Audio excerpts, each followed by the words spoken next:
Welcome to Being at Home with George during COVID. Very excited to be with you tonight and to talk about this idea of creating the possibility of embracing whatever comes up, good, the bad, the ugly, the painful, the joyful, whatever it is, to embrace it and at the same time to generate hope, generating a future that we want to live into. This idea of our best days are ahead of us. So having that hope. So I'd like to start tonight with this quote from a book called On Becoming a Leader. And the quote is, "You make your life your own by understanding it." So what is it that we need to understand? I believe we need to understand ourselves and our world. And here's another quote that typifies that. The more we know about ourselves and our world, the freer we are to achieve everything we are capable of achieving. And so you might say, well, how do we do this? Well, the first thing we have to do is get out of survival mode, where there's fight, flight, freeze, and get into growth mode, where there's rest and digest or love, and just having an openness to being with the experience. That's where the embracing things are and generating the hope. And so what we have to do is create the space. If we get out of survival mode and into growth mode, then we create this space between stimulus and response. And in that space, we have the freedom and power to choose. And so what is it we're choosing? We're choosing to be guided or be self-led, which has to do with learning, love of learning and love of understanding. And true understanding comes from reflecting on experience. So we have to have this a model or process that allows us to connect with our masterpiece, our divine spark, our Buddha nature, our Christ consciousness, or to put it simply, we are wired for success, but it's how we direct our attention and whether we can create space so that in that space we have the freedom and power to choose, but also to understand who we are and who we need to be to do what we want to do.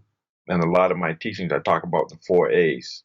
And the four A's are very simply awareness, this ability to observe uncritically or mindfully, to be able to have mirror mind where whatever's happening, like this embrace, we notice it, we have awareness of it. And then once we have the awareness of it, the challenging part is the second A, which is acceptance, accepting it. That's why we practice this ability to create a container that can hold whatever comes up and we can observe it uncritically and without reacting to it. And then once we see that and we get clarity about what it is that we're dealing with, then we can make compassionate choice, which is compassionate action, how to look at it in a way where we're asking ourselves, what is this? What is the lesson? How do I relate to this situation in a way that empowers me, that I'm actually learning and understanding that there's a lesson here to be learned. And once I learn the lesson, then the fourth A has to do with assessment, where we actually reflect on, okay, how did that go? What worked? What didn't work?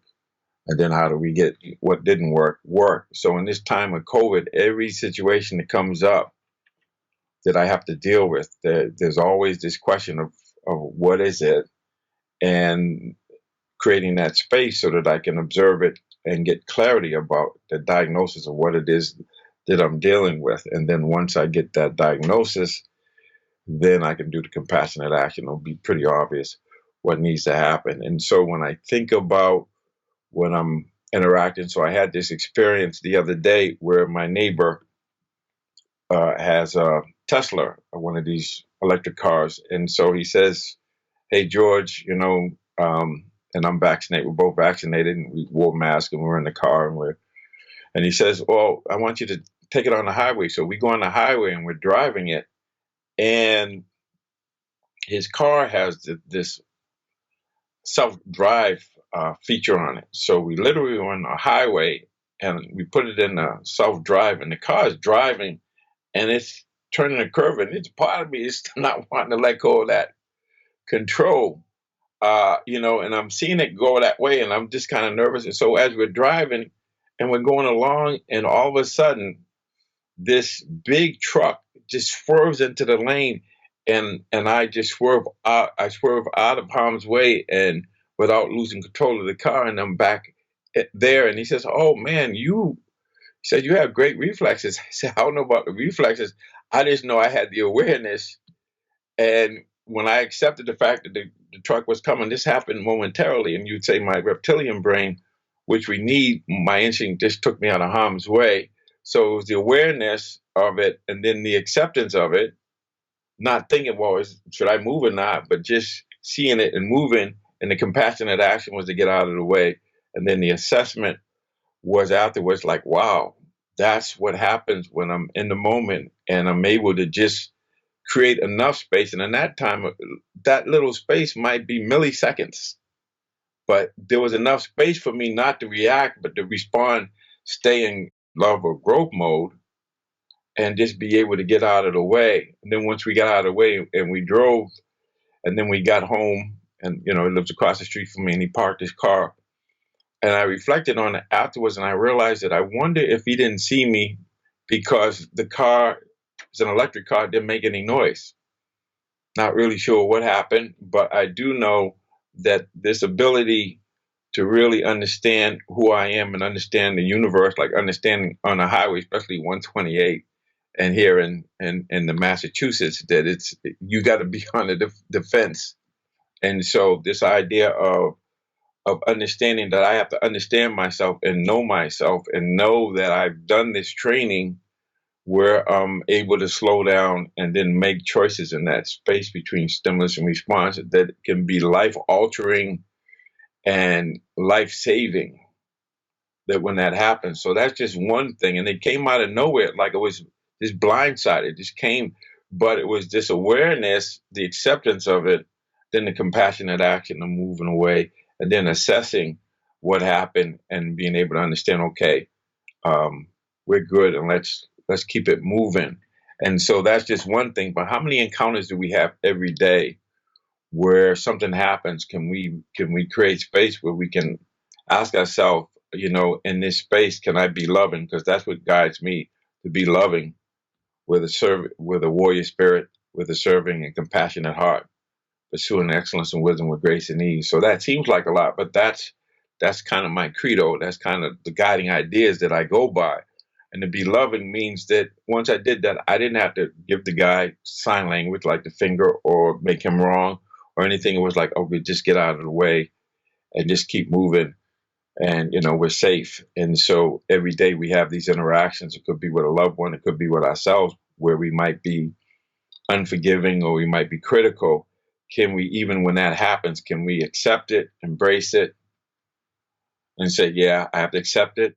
I'm aware of it. I accept it. Then the compassionate action is to forgive myself and to be kind, see myself with kind eyes. And then that's compassionate action. Then the assessment is, okay, when I do that, I'm learning. And to be self-led, I have to have the love of learning and the love of understanding. And true understanding comes from reflecting on experience. And it's interesting because Howard Gardner wrote this book, Extraordinary Minds. And in that book, he talked about three things that people like Einstein, Mozart, all of these amazing people use this three-step process of reflecting on experience. What's the meaning? How to understand it. And the second thing was leveraging their strengths. So it's playing to your strengths, whatever they are. So I have to know what my strengths are. And the third thing is reframing things or reframing. And what that means is something happens and I get to interpret what it means. I get to interpret in a way that empowers me, that excites me, that I'm learning. So what's the lesson there? I have to make myself wrong or the other and learn from that. And we know from experience that 90% of our long-term happiness is predicated on how the nervous system interprets our experience, not 10%, 90%.